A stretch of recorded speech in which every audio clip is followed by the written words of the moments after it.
Hello students, आज हम start करते हैं कक्षा 9 का अभ्यास यानी कि अध्याय 2 जिसका नाम है बहुपद।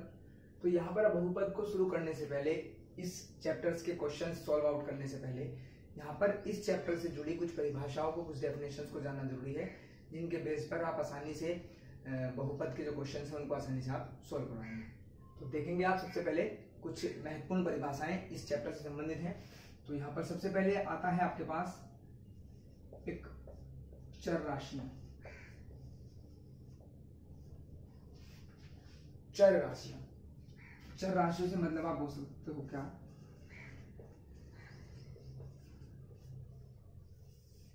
वेरिएबल्स। वेरिएबल्स क्या होते हैं? चर राशियां यानी कि वेरिएबल्स क्या होते हैं? यानी कि हम कह सकते हैं क्या कि ऐसी राशियां जिनके मान भिन्न भिन्न हों, अलग अलग जगह, अलग अलग सवाल में, अलग अलग क्वेश्चंस में उनके मान, उनकी वैल्यूज जो हैं हमें अलग अलग प्राप्त होती हो, तो ऐसी राशियां क्या कहलाती हैं? आपकी चर राशियां कहलाती हैं। तो देखिए परिभाषा किस प्रकार से आप लिखेंगे, वे राशियां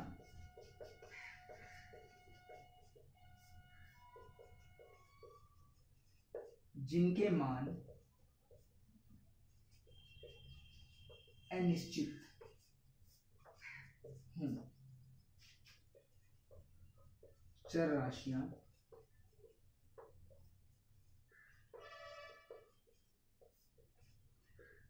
कहलाती हैं। उदाहरण के तौर पर आप देख सकते हैं, जितने भी आपके पास अल्फाबेटिकल्स होते हैं, अल्फाबेट्स होते हैं, वो सभी चर राशियों में आते हैं, क्योंकि हम उनका अलग अलग क्वेश्चंस के अकॉर्डिंग अलग अलग उनकी वैल्यू हम निकाल पाते हैं। जैसे कि आप देख सकते हैं एक्स, वाई, ए भी हो सकता है, बी भी, एम एक्सेट्रा। ये आपके क्या हैं? ये वेरिएबल्स हैं यानी कि चर राशियां हैं। उसके बाद दूसरी बात आती है, दूसरा टॉपिक जो आता है वो आता है आपका अचर राशियां। अचर राशियां से मतलब आपका है कॉन्स्टेंट्स। अब ये कॉन्स्टेंट्स क्या होते हैं? कॉन्स्टेंट से मतलब जैसे हम समझें तो कॉन्स्टेंट का ही जो अगर हम हिंदी रूपांतरण करें तो इसका मतलब होता है निश्चित, कि वे राशियां जिनका मान सदैव क्या हो? निश्चित हो, यानी कि निश्चित मान वाली राशियां क्या कहलाती हैं? आपकी अचर राशियां या कॉन्स्टेंट कहलाती हैं। देखिए आप क्या लिखेंगे इसमें, वे राशियां जिनके मान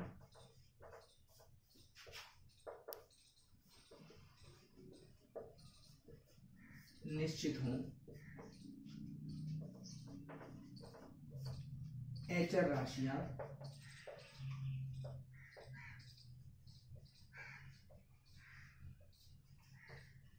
कहलाती हैं।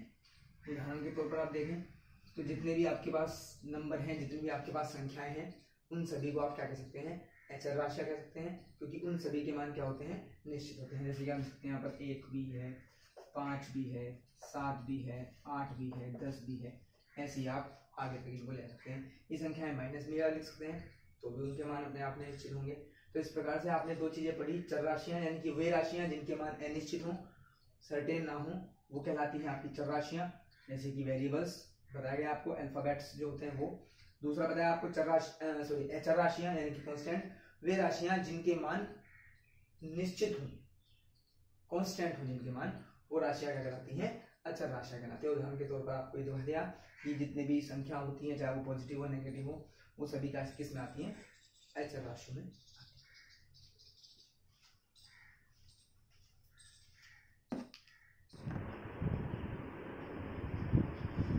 बात करते हैं नेक्स्ट डेफिनेशंस की, नेक्स्ट परिभाषा की, जिसका नाम है बीजीय व्यंजक, यानी कि अलजेब्रिक एक्सप्रेशन आप इसे बोल सकते हैं, अलजेब्रिक इक्वेशंस भी बोल सकते हैं आप। तो क्या होता है बीजीय व्यंजक? तो देखते हैं, डेफिनेशंस के माध्यम से पढ़ते हैं तो समझ में आता है। क्या देखिए, कुछ निश्चित चर राशियों तथा अचर राशियों के योग, अंतर, गुणा या भाग के संयोग को, कॉम्बिनेशंस को, इन चारों ऑपरेशंस के कॉम्बिनेशन से जो भी व्यंजक बनता है, से बने व्यंजक को बीजीय व्यंजक कहते हैं। यहाँ पर आप देख लीजिए, यहाँ पर ये आपके पास एक वेरिएबल है, यहाँ पर ये क्या है आपके पास? वेरिएबल यानी कि चर राशि है। ये चार क्या है? अचर राशि है। तो इन दोनों का योग हमने किया तो जो प्राप्त हुआ आपको, ये क्या कहलाता है? बीजीय व्यंजक कहलाता है। यहाँ पर हमने एक चर राशि को अचर राशि से भाग किया, तो यहाँ पर भागफल भी, अगर हम भाग से भी कॉम्बिनेशन क्रिएट करते हैं तब भी क्या बनता है? एक बीजीय व्यंजक प्राप्त होता है। तो इसी प्रकार से आप अनेकों उदाहरण दे सकते हैं, अंतर के रूप में दिखा सकते हैं, गुणा के रूप में दिखा सकते हैं, योग के रूप में दिखा सकते हैं।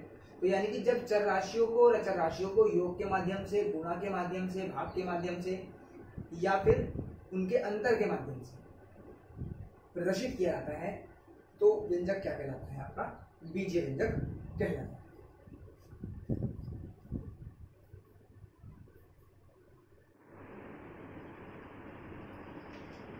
अब आते हैं नेक्स्ट परिभाषा की ओर, जिसको कहते हैं बहुपद, जो कि अभ्यास का नाम भी है। इसी से रिलेटेड आपको क्वेश्चंस मिलेंगे इस चैप्टर्स में।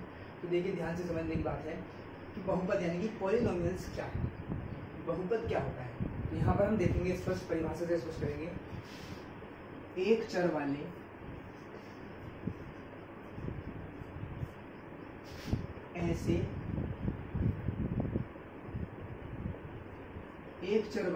ऐसे बीजीय व्यंजक, एक चर वाले ऐसे बीजीय व्यंजक जिनमें चर की घात यानी कि चर यानी कि जो वेरिएबल्स हैं उन पर जो घात लगी है, चर की घात सदैव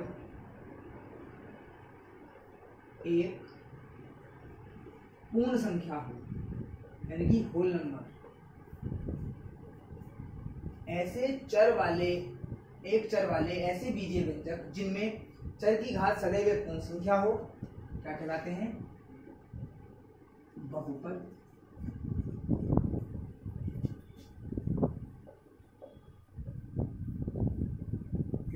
उदाहरण के तौर पर आप देख सकते हैं यहाँ पर, जैसे कि आपके पास लिखा है 3x + 5, ये भी क्या है? एक प्रकार से बहुपद कहलाता है। बहुपद कह सकते हैं आप इसे।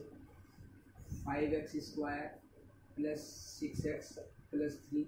यहाँ पर हम देख रहे हैं कि एक ही चर के अंदर ही इक्वेशन यानी कि समीकरण है, और जो चर पद है यानी कि जो वेरिएबल है उसकी घात जो है वो क्या है? पूर्ण संख्या है। यानी कि जो चर की घात है वो ना तो धनात्मक है और ना ही परिमेय संख्या है, ना तो ऋणात्मक है सॉरी, और ना ही परिमेय संख्या है। यानी कि हमेशा जो चर होगा उसकी घात कैसी होगी? पूर्ण संख्या के रूप में हम उसको डिनोट करेंगे, प्रदर्शित करेंगे। तो इस प्रकार से जो भी आपके पास इक्वेशंस प्राप्त होंगी, जो भी समीकरण प्राप्त होगी, उसको आप क्या कहेंगे? बहुपद कहेंगे। तो इस प्रकार से बहुपद की परिभाषा आपको समझ में आती है।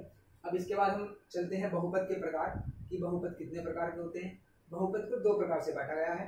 तो देखिए, सबसे पहले हम देखते हैं बहुपद के प्रकार। बहुपद के प्रकार, तो सबसे पहले जो बांटा गया है बहुपद को, पहले बांटा गया है आपको उसको पदों के आधार पर।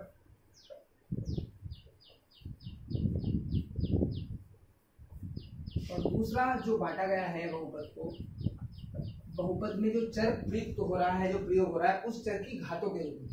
तो घातों के आधार पर 2 प्रकार से बहुपद को बांटा गया है। तो उसके पदों के आधार पर, कितने पद हैं उसके अकॉर्डिंग उसको नाम दिया गया है, और घातें, कितने प्रकार की घातें चढ़ी हुई हैं, उसके आधार पर बहुपद को बांटा गया है। तो अब हम पढ़ेंगे कि बहुपद के प्रकार। सबसे पहले पढ़ेंगे हम पदों के आधार।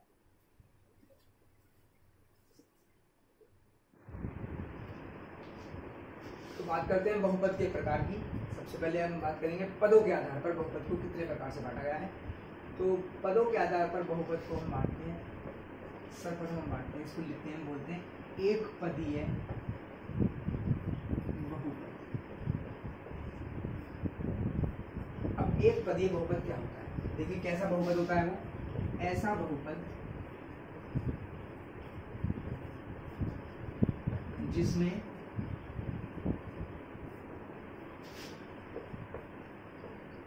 केवल एक पद हो, यानी कि एक ही टर्म हो। एक पदीय बहुपद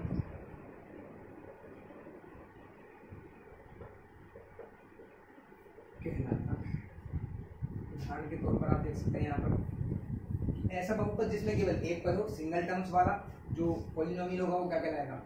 एक पदीय बहुपद कहलाएगा। देख सकते हैं आप 3x 2x², ये सभी एक पद वाले हैं। इसमें x की जगह आप कोई भी वेरिएबल यूज कर सकते हैं, 3z। तो इस प्रकार के जो बहुपद होंगे वो क्या कहलाएंगे? एक पद, क्योंकि इनमें पदों की संख्या कितनी है? केवल एक है। सेकंड यानी कि बी पार्ट पर आते हैं, वो आता है द्विपदीय बहुपद। द्विपदीय बहुपद से, जैसे कि नाम से पता लग गया द्विपद यानी कि दो पदों वाला, तो ऐसे बहुपद या ऐसा बहुपद, ऐसे बहुपद जिनमें पदों की संख्या दो हो, देख सकते हैं, लिख सकते हैं कि ऐसे बहुपद जिनमें पदों की संख्या दो हो, या ऐसे बहुपद जिनमें दो पद हो, पदों की संख्या दो हो, द्विपदीय बहुपद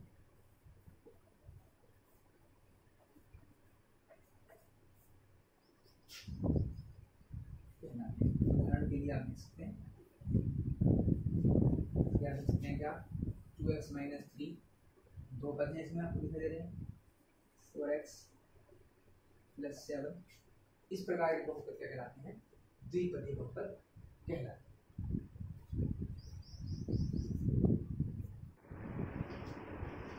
अब आते हैं सी पर, जिसको आप बोल सकते हैं त्रिपदीय बहुपद। यानी कि परिभाषा कैसे लिखेंगे आप त्रिपदीय बहुपद की, ऐसे बहुपद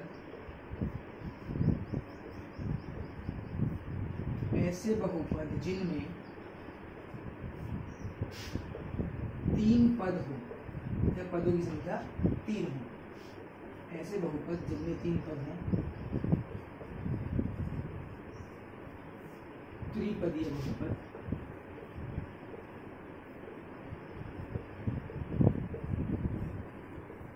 कहलाते हैं। उदाहरण आप देख सकते हैं, यहाँ पर देखेंगे आप, उदाहरण के रूप में आप सकते हैं क्या कि 2x की घात 3 + 4x² + 5x, इसमें 1 2 3 तीन पद है, पदों की संख्या 3 है, तो ये त्रिपदीय व्यंजक यानी कि त्रिपदीय बहुपद कह सकते हैं, कहलाया जा सकता है। दूसरा आप सकते हैं 4x³ + 2x² + 9x, इस तरह से ये भी आपका क्या कहलाया जा सकता है, त्रिपदीय बहुपद कह सकते हैं। ये वाला पार्ट आता है जो कि है शून्य बहुपद। अब यहाँ शून्य बहुपद से मतलब क्या है, जीरो पॉलिनोमियल्स बोलते हैं इसको, यानी कि ऐसा बहुपद जिसमें जो भी पद मौजूद हैं उन पदों के जो गुणांक हैं वो सभी गुणांक क्या हो, शून्य हो, वह बहुपद क्या कहलाता है, शून्य बहुपद कहलाता है। यानी कि ऐसे बहुपद जिनमें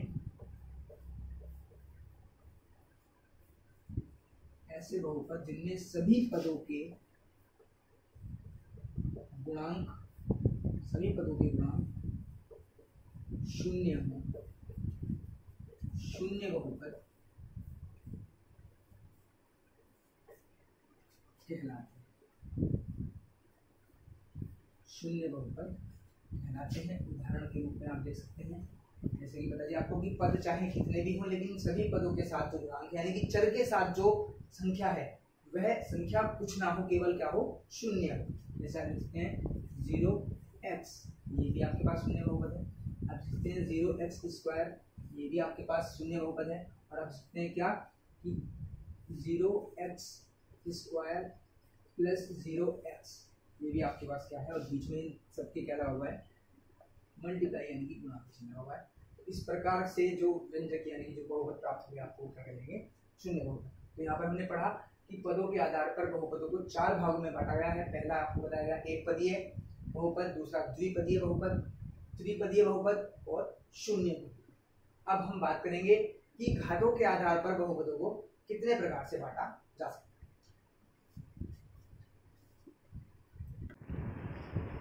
अब हम बात करते हैं घातों के आधार पर बहुपदों को कितने प्रकार से बांटा जाता है। तो सबसे पहले आता है एक रैखिक बहुपद। घातों के आधार पर बहुपदों को बांटा जाता है, सबसे पहला है रैखिक बहुपद। क्या होता है रैखिक बहुपद, किस प्रकार से हम इसको कर सकते हैं, ऐसा बहुपद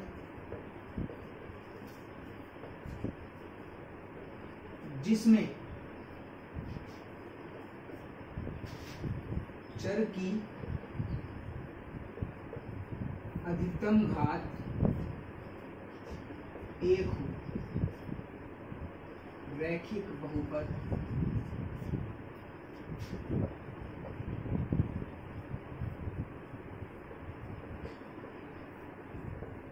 कहलाता है। उदाहरण के रूप में आप बात कर सकते हैं कि ऐसा बहुपद जिसमें चर, जो भी चर है उसकी अधिकतम घात क्या हो, केवल 1 हो। आप लिख सकते हैं 4x, ये भी एक रैखिक बहुपद के रूप में प्रदर्शित है। 2x - 3, यहाँ पर भी x की अधिकतम घात क्या है, 1। जहाँ पर भी किसी चर के ऊपर कोई घात आपको दिखाई नहीं दे तो इसका मतलब आप समझिए कि उस पर मैक्सिमम पावर्स यानी कि अधिकतम घात कितनी है, 1 है। तो इस प्रकार से आप इनको दर्शा सकते हैं। आगे भी और भी एग्जाम्पल्स आप लिख सकते हैं। बी की बात करते हैं हम, रैखिक बहुपद और दूसरा आ जाता है द्विघातीय। द्विघातीय बहुपद नाम से ही स्पष्ट हो रहा है क्या, ऐसा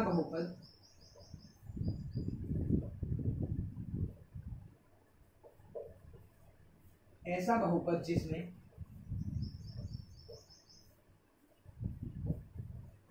चर की अधिकतम घात, ऐसा बहुपद जिसमें चर की अधिकतम घात 2 हो।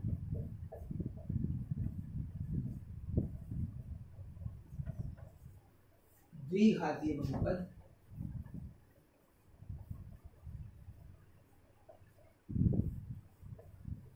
कहलाता है। उदाहरण अगर हम देखें तो उदाहरण के रूप में आप देख सकते हैं कैसे, देखिए जिसमें क्या होता है आपको कि अधिकतम घात कितनी हो, 2 हो। तो आप लिखते हैं x² + 2x + 3। यहाँ पर आपने दिखाई दिया कि चर, एक ही चर में समीकरण है और उस चर की अधिकतम घात कितनी है, 2 है। 4x² + 5x + 6, यह भी आप द्विघातीय बहुपद के रूप में उदाहरण के रूप में।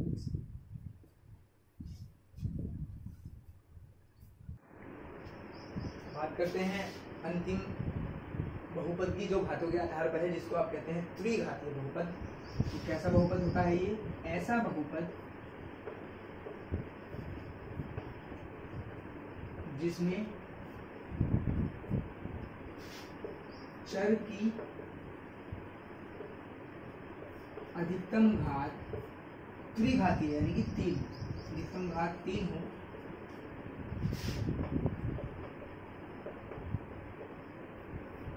त्रिघातीय बहुपद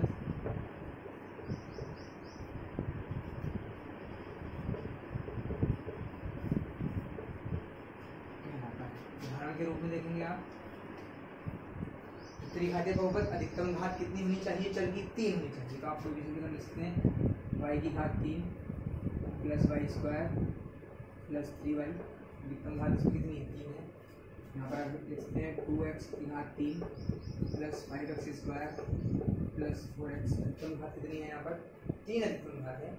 इस प्रकार के बहुपद कहलाते हैं त्रिघातीय बहुपद। इस प्रकार से जो ये चैप्टर है बहुपद, उसकी जो डेफिनेशंस थी, मेन डेफिनेशंस जो कि बहुत इम्पोर्टेंट भी हैं, और इन्हीं के माध्यम से आप आगे बहुपद अध्याय की एक्सरसाइजेस को, प्रश्नावली को सॉल्व करेंगे। तो इन परिभाषाओं को बिल्कुल अच्छे से आप पढ़ें, लर्न करें, समझें।